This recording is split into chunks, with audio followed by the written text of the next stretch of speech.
आज मला एका IAS ऑफिसर मला भेटले आणि मला त्यांनी विचारलं, वामनराव तुमचं वय किती? म्हटलं किती असेल? असेल म्हणाले 60-70. मी म्हटलं माझं वय आहे 87. काय म्हणता काय? त्यांना आश्चर्यच वाटलं. ते म्हणाले मग तुमच्या आरोग्याचं रहस्य काय? What is the secret?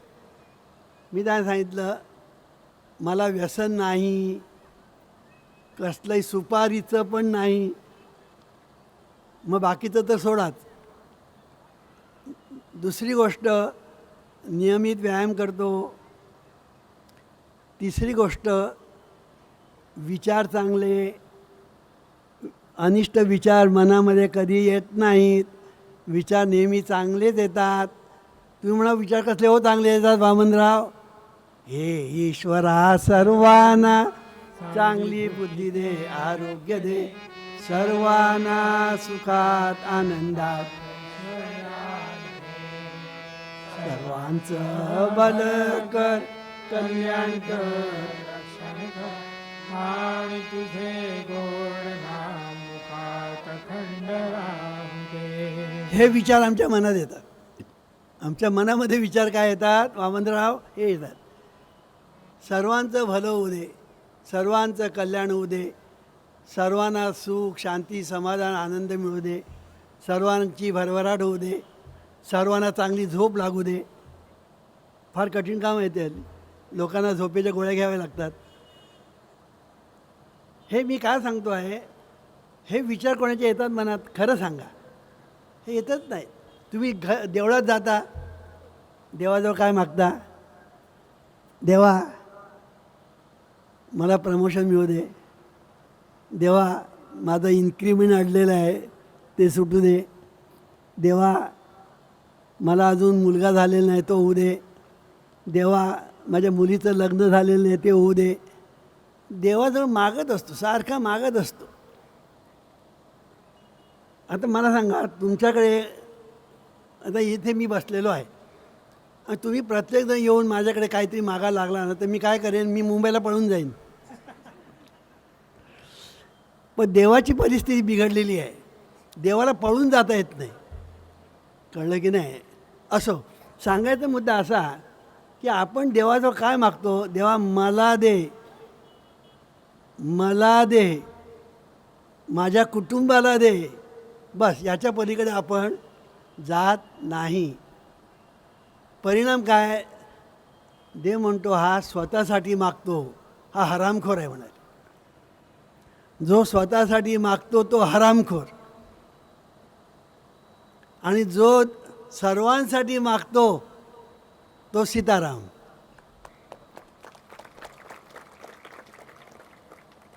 म्हणून तुम्ही हरामखोर होणार का सीताराम होणार, जयराम होणार, हे तू ठरव. कारण तूच आहेस तुझ्या जीवनाचा शिल्पकार. शेवटी सर्व तुमच्या हातात आहे. म्हणून तूच आहेस तुझ्या जीवनाचा शिल्पकार. सगळी गोष्ट तुमच्या हातात आहे. पण आज आपल्याला काय वाटतं? आपल्या हातात काही नाही असं वाटतं. पण तसं नाही आहे. तुमच्या हातात सर्व काही आहे. कारण तू जो आहे ना, तो तू सामान्य नाही. हे पहिलं लक्षात ठेवायचं. तू सामान्य नाही, असामान्य आहेस. असामान्य. कारण मगाशी सांगितलं की आपण जेव्हा मी म्हणतो ना, मी, तेव्हा या मीमध्ये किती भरलेलं आहे ते मगाशी सांगितलं की शरीरापासून तर परमेश्वरम या सर्व या मीमध्ये आहे. शरीरापासून तर परमेश्वरापर्यंत सर्व या मीमध्ये आहे. म्हणजे मी किती मोठा आहे, मी किती श्रेष्ठ आहे, ही गोष्ट तुमच्या ध्यानात येईल जर तुम्ही तसा विचार केला तर. पण आपण तसा विचारच करत नाही की या शरीराच्या ठिकाणी काय काय भरलेलं आहे. आणि म्हणून या शरीराकडे लक्ष द्यायला शिका. शरीराची पूजा करायला शिका. पण पूजा म्हणजे हळद कुंकू नव्हे, अक्षता आणि फुलं नव्हे, त्याला हात बीर घालण्याची गरज नाही. तर पूजा करायची म्हणजे या शरीराला जितकं चांगलं चांगलं आहे ते द्यायचं. वाईट काहीही द्यायचं नाही. ही पूजा. शरीराला जे काही चांगलं आहे ते द्यायचं, वाईट द्यायचं नाही. म्हणून चांगलं खाणं, चांगलं पिणं हे नव्हे, मी चांगलं दूध पिणं वगैरे. तर सांगायचा मुद्दा असा, जे जे तुम्ही चांगलं ह्या शरीराला द्याल ते सगळं तुम्हाला इन रिटर्न हे शरीररूपी परमेश्वर देईल. आपण देवाजवळ नवस करतो, अमुक करतो, तमुक करतो आणि अपेक्षा करतो देवाने आपल्याला काहीतरी द्यावं. तो देतो की न देतो ते तुम्ही बघा, त्याच्याबद्दल मला काही बोलायचं नाही. पण कुठल्याही एक समजा 1000 माणसं आहेत आणि कुठल्या तरी देवाच्या रांकेमध्ये दर्शनासाठी उभी आहेत 1000 माणसं, आणि ही 1000 माणसं देवाजवळ काय ना काहीतरी मागतायत. मगाशी सांगितल्याप्रमाणे हे मागतो, ते मागतो, कोण ना कोण काहीतरी मागत असतो. आता ह्यांच्या मागणीला देव किती प्रतिसाद देतो, अनुकूल, अगदी 4 आणि 5 ह्याच्या पलीकडे नसेल, बाकीच्यांना अनुकूल प्रतिसाद मिळतच नाही. तर सांगायचा मुद्दा काय की आपण देवासमोर जेव्हा उभे राहतो, म्हणजे देवाच्या मूर्तीसमोर, आणि आपण देवाजवळ मागतो, तो देईल की न देईल देवाला ठाऊक. पण हे जे शरीर आहे, ही जी देवाची जिवंत मूर्ती आहे, या मूर्तीला जर तुम्ही चांगला नैवेद्य दिलात, चांगलं चांगलं काय ते दिलं, तर हे परमेश्वरूपी ही जी मूर्ती आहे जिवंत, ती तुम्हाला इन रिटर्न तेच देईल. जे चांगलं दिलं तेच चांगलं देणार तुम्हाला, हे 100%. ह्याबद्दल जरासुद्धा संशय बाळगू नका. पण हे कधी तुम्हाला कळेल, हे शेवटी अनुभवाचा विषय आहे. हे अनुभवाच्या जोगे नोहे बोला ऐसे. हा अनुभव घेऊन पहा. आणि म्हणून हा अनुभव घेण्यासाठी तुम्ही, मी सांगतो एवढं करून बघा. मग आता तुम्ही म्हणा, बुवा याची सुरुवात कुठून करायची? आला ना प्रश्न. कुठली गोष्ट आपण जी करतो त्याची सुरुवात केली पाहिजे की नाही. जसं longest journey begins with A first step, असं एका चायनीज फिलॉसॉफरनी म्हटलं आहे. त्याप्रमाणे आपण हा जो मी सांगितलेला प्रयोग, वास्तविक तो आहे योग, हा कुठून सुरुवात करायची? घरापासून. आपल्या घरापासून त्याची सुरुवात करायची. कळलं की नाही. घरामध्ये कोण कोण आहेत? आई आहेत, वडील आहे, नंतर बायको आहे, मुलं आहे, आपण आहोत. ही सगळी घरातली कुटुंबातली मंडळी आहेत. आता ह्याच्याकडे तुम्ही कसं पाहणार? आईकडे कसं पाहणार? म्हणून जीवनविद्या काय सांगते? पहिला देव म्हणजे आई. पहिला देव म्हणजे आई. दिसणारा, आपण जीवनविद्या एक गोष्ट, दिसणारा देव सांगतो, न दिसणाऱ्या देवाबद्दल मी बोलत नाहीत. ते कधीतरी तो एक विषय वेगळाच आहे की परमेश्वर म्हणजे त्याचं रूप काय, त्याचं स्वरूप काय, ते सगळा विषय मोठा आहे. पण दिसणारा देव, पहिली आई म्हणजे माता, दुसरा देव म्हणजे पिता, तिसरा देव म्हणजे शिक्षक, चौथा देव म्हणजे सद्गुरू, पाचवा देव म्हणजे आत्मदेव, सहावा देव म्हणजे राष्ट्र, आणि सातवा देव म्हणजे विश्व. घरापासून सुरुवात. कारण charity should begin at home, अशी इंग्लिशमध्ये म्हण आहे. आपल्याला घरापासून सुरुवात करायची. कसला? हा प्रयोग.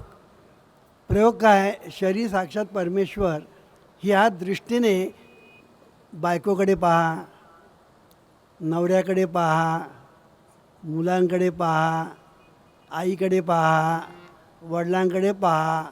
इतकं पुरे. सध्या एवढं पुरे. कळलं की नाही. मग हे तुम्हाला थोडं जमलं, शेजाऱ्याकडे पहा. नाही तर शेजाऱ्याकडे नेहमी भांडणं होतात की नाही. शेजाऱ्याकडे भांडण नाही असा कोण असेल ना, त्याचा आपण सत्कारच करू. की शेजाऱ्याकडे भांडण झालंच पाहिजे, मग कारण काही असू दे.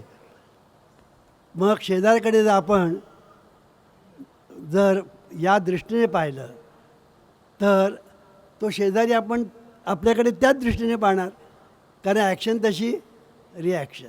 आणि शेजारी हा फार महत्त्वाचा असतो बरं का. घरातली मंडळी जेवढी महत्त्वाची ना, शेजारी महत्त्वाचा असतो. अहो आजारी पडलात तर प्रथम धावून येईल तो शेजारी. आजारी पडलात ना तर प्रथम धावून येईल तो शेजारी.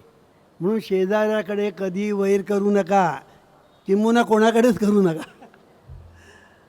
पण घरापासून सुरुवात करूया, शेजारीनंतर. म्हणून नवरदेवाने बायकोला मारायचं सोडायचं, छळायचं सोडायचं, अपमान करायचं सोडायचं, तुच्छतेने बघायचं सोडायचं. मग बायको म्हणजे लक्ष्मी, कळलं की नाही. लक्ष्मी देवता आपण म्हणतो की नाही. आता आठवण झाली मला, आम्ही गेलो होतो काश्मीरला. आणि काश्मीरला आम्ही सगळं काश्मीर वगैरे बघितलं. सगळं झाल्यानंतर आमच्याबरोबर जे लोक होते ते म्हणाले आपण आता वैष्णवी देवीला जाऊया. आता वैष्णवी देवी आहे ना, ती डोंगरावर आहे. तर सगळे म्हणाले वैष्णवी देवीला आपण दर्शनाला जाऊया. म्हटलं तुम्ही जा, मी काय येणार नाही. म्हणून का हो, हा म्हणता तुम्ही का नाही येत. नाही म्हणा, मग आमच्या घरामध्ये तर वैष्णवी देवी आहे, तर मी तिकडे कशाला येऊ.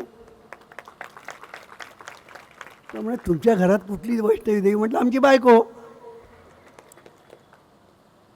ही सगळी मंडळी, मी घरात राहिलो, बाकी सगळे गेले वैष्णवी देवीच्या दर्शनाला. डोंगर चढून गेले बिचारे. आणि आता दर्शनाची वेळ आलेली आहे, इतक्यात वेळ झाली म्हणून मंदिराला कुलूप लागलं. तसेच परत आले. अहो आमंतराव, आम्हाला दर्शन झालं नाही. मी म्हटलं अहो तुमच्या घरामध्ये वैष्णवी देवी असताना तुम्ही कशाला जाता तिकडे. तर सांगायचा मुद्दा, आपल्या घरातल्या वैष्णवी देवीचं आपल्याला काही महत्त्व वाटत नाही. पण मी आता तुम्हाला एक उदाहरण देतो. ती वैष्णवी देवी, तुम्ही कधी गेला असाल तर मला माहीत नाही, गेला नसाल किंवा असाल. ती वैष्णवी देवी तुमच्यासाठी काय करते. तुमच्यासाठी काहीही ती करत नाही.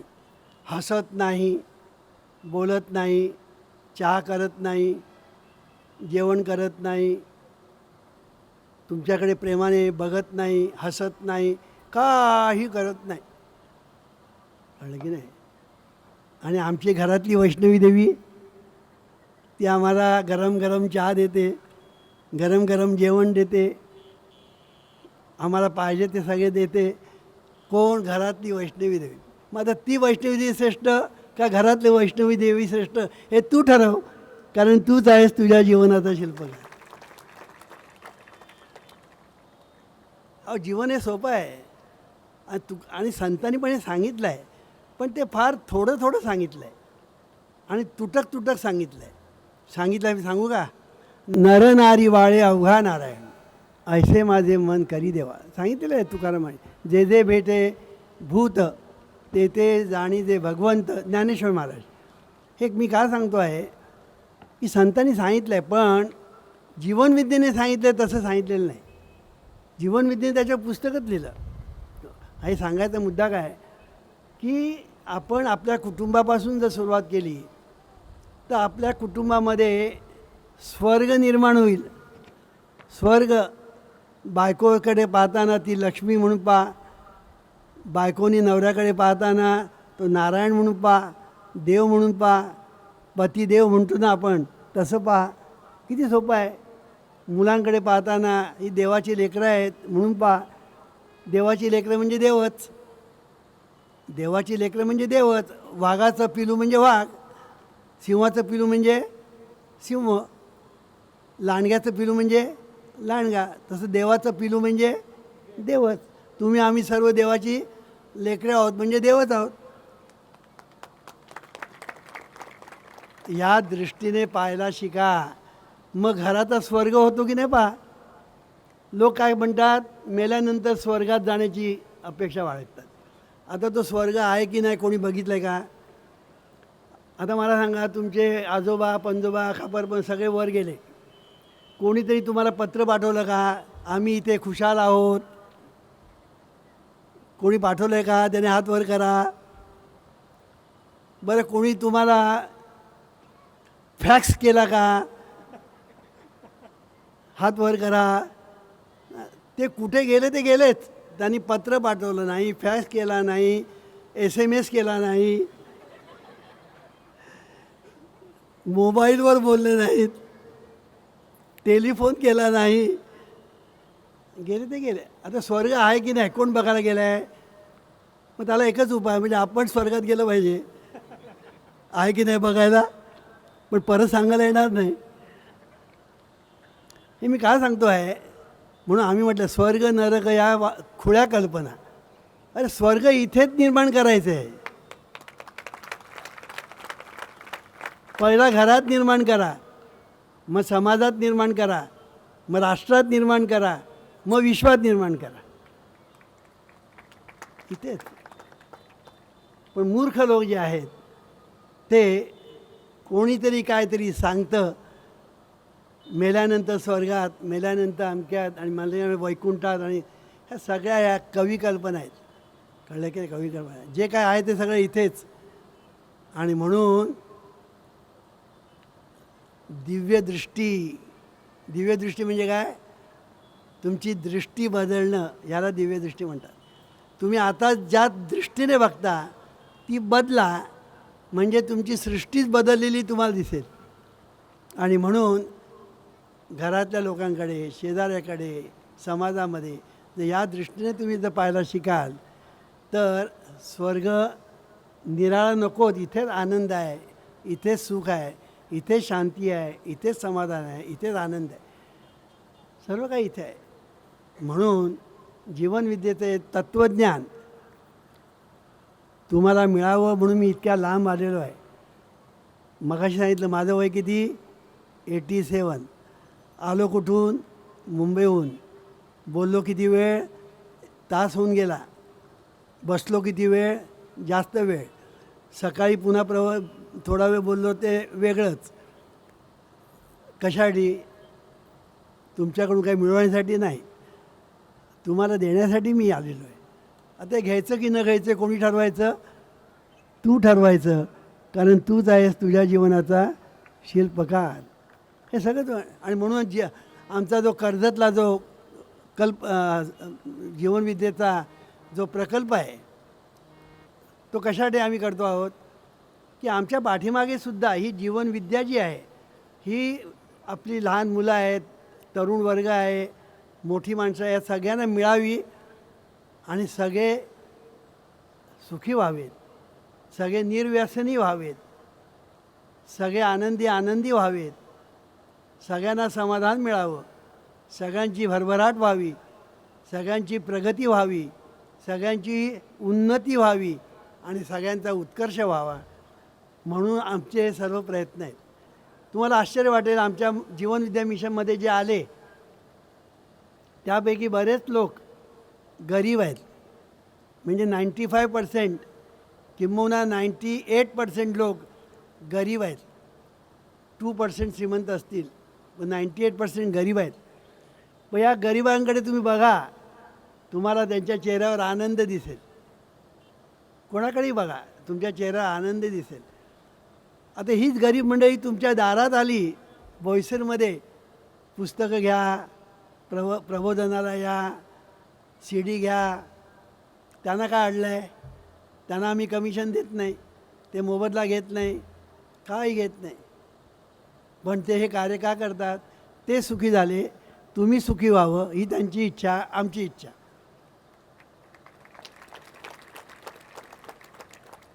म्हणून हे सगळं कार्य आम्ही करतो आहोत.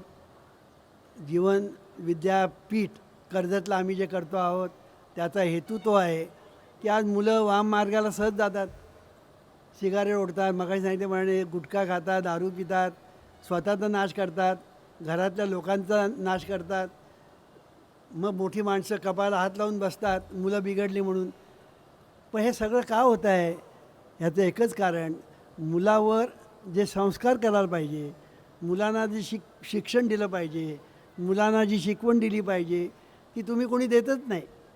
म्हणून आम्ही काय करतो, आम्ही अभ्यासवर्ग घेतो, संस्कार केंद्र घेतो. या मुलांना संस्कार केंद्र, आमच्या केंद्रामध्ये संस्कार केंद्र आहे. लहान लहान मुलं येतात, त्यांच्यावर आम्ही संस्कार करतो. आई म्हणजे देव, वडील म्हणजे देव, गुरु म्हणजे देव, शिक्षक म्हणजे देव, असं त्यांना बघायला आम्ही शिकवतो. एकदा अशी गंमत झाली की आमच्या संस्कार केंद्रामध्ये आलेला एक मुलगा लहान, त्यांना आम्ही सगळ्या मुलांना आम्ही सांगतो, आमच्या केंद्रामध्ये येतात त्यांना आईला वडिलांना नमस्कार करायचा. त्याप्रमाणे ही मुलं आईवडिलांना नमस्कार करायला शिकली. एका मुलाचा बाप दारू पिणारा, कळलं की नाही, त्याला लाज वाटायला लागली की मुलगा आपल्याला नमस्कार करतो. त्याला लाज वाटायला लागली. तो सांगायला, अरे तुम्हाला नमस्कार करू नको रे, माझी ती योग्यता नाही. नाही नाही म्हणत, आमच्या जीवनविद्येने सांगितलं आहे, आई म्हणजे देव, वडील म्हणजे देव, आम्ही नमस्कार करणार. तुम्हाला आश्चर्य वाटेल, त्यालाच लाज वाटली आणि त्याची दारू सुटली. त्यालाच लाज वाटली, त्याची दारू सुटली. नवरा बायको भांडत, आमचे मुलं जी आहेत ना ती त्यांना शिकवतात, तुम्ही भांडता कशाला, जीवनविद्या काय शिकवते, मुलं सांगतात. कारण का, मुलावर संस्कार केंद्र म्हणजे संस्कार केले जातात, त्यांना तसं शिक्षण केलं जातं, दिलं जातं. म्हणून जीवन विद्यापीठ पाहिजे, ही पुस्तकं पाहिजे, ती तुम्ही वाचली पाहिजेत. आमच्या CD आहेत, तुम्हाला घरात बसून ऐकता येईल अशी व्यवस्था आहे. आजच सकाळी डॉक्टर कांती मोदींचा मला फोन आला. ते जसलोकमध्ये आय स्पेशालिस्ट आहेत. त्यांचा मला फोन आला, वामनराव तुमची ही जी कॅसेट आहे ना 19 नामसंकीर्तनं बेस्ट आहे म्हणाले. ऐकताना अगदी तल्लीन माणूस होतो. म्हणून घरी जाऊन तुम्ही ऐका, मुलाबाळांनासुद्धा संस्कार होईल, त्यांना आनंद वाटेल. आता पाळण्यातली मुलंसुद्धा हे ऐकल्यानंतर रडायची थांबतात. खरं सांगतो तुम्हाला, पाळण्यातली मुलं हे ऐकायला रडायची थांबतात. म्हणजे रडत असेल ना, हे लावायचं की थांबली. असं वेळ खूप झालेला आहे. तुम्ही आपले घरी जाल, मला जायचं आहे मुंबईला. तेव्हा हे सर्व जे केलेलं आहे, हे सर्व तुमच्यासाठी केलेलं आहे. आता हे स्वीकारायचं की नाकारायचं हे तू ठरव, कारण तूच आहेस तुझ्या जीवनाचा शिल्पकार. ईश्वरा सर्वांना चांगली बुद्धी दे, आरोग्य दे, सर्वांना सुखात आनंदात ऐश्वर्यात ठेव. सर्वांचं भलं कर, कल्याण कर, रक्षण कर.